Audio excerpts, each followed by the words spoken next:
حضرت مریم کون تھیں؟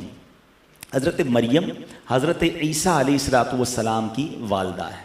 عورت نبی نہیں ہوتی، اس لیے آپ نبی نہیں ہیں، تو ولیہ ہوئیں. ٹھیک ہے، تو ولیہ ہیں.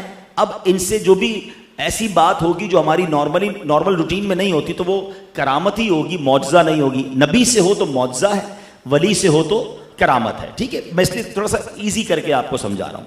حضرت زکریا علیہ نبینا علیہ الصلوۃ والسلام، اللہ کریم نے ان کو نبوت کے شرف سے نوازا تھا، مگر ان کے یہاں کوئی اولاد نہیں تھی، اور بالکل اب ضعیف ہو گئے تھے، کمزور ہو گئے تھے، اور کافی طویل عمر بھی ہو گئی تھی. اب آپ کے بارے میں آتا ہے کہ آپ کے دل میں بڑی تمنا تھی کہ مجھے اللہ کریم بیٹا عطا فرمائے. انہوں نے کئی بار اللہ کی بارگاہ میں دعا کی، مگر اللہ کی شان بے نیازی دیکھیں کہ ان کے یہاں کوئی اولاد نہیں ہوئی. یا میں رک جاتا ہوں تھوڑا سا، بہت سارا مسئلہ یہاں بھی حل ہو جائے گا. بہت سارے لوگ ملتے کہتے ہیں میری دعائی قبول نہیں ہوتی، میں تو نماز بھی پڑھتا ہوں، میں مزار پہ بھی جاتا ہوں، میں نے مکے مدینے میں بھی دعا کی، میں نے فلاں بزرگ سے بھی دعا کروائی. اللہ کے بندو، ہم تو بندے ہیں نا، ہیں یہ تو اللہ کے نبی ہیں اور برسوں دعا کی ہے، مگر ان کی دعا یا ان کو اولاد نہیں ملی، مگر ان کی زبان پر شکوہ نہیں تھا.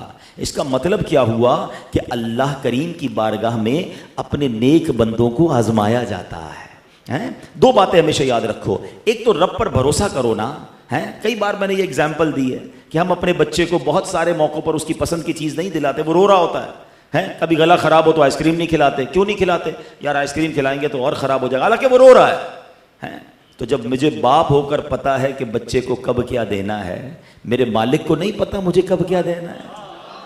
اگر وہ نہیں دے رہا، میں رو رہا ہوں وہ نہیں دے رہا، تو بھروسہ کرو نا کہ یہی میرے حق میں بہتر ہے، یہ مل تو جائے گا مگر بگڑ جاؤں گا، تباہ نہ ہو جاؤں، میرے لیے خامی نہ ہو کہیں اس میں.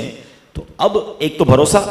دوسری بات، اتنی پیاری روایت ہے کہ جب دعا میں تاخیر ہوگی تو دل نہیں ٹوٹے گا. وہ کیا ہے کہ روایتوں کا مضمون ہے کہ اللہ کے حبیب علیہ الصلوۃ والسلام فرماتے ہیں کہ جب کوئی اللہ کا نافرمان فاسق فاجر دعا کرتا ہے نا، تو اللہ فرشتوں سے فرماتا ہے اس کا کام جلدی کر دو، مجھے اس کی آواز پسند نہیں ہے.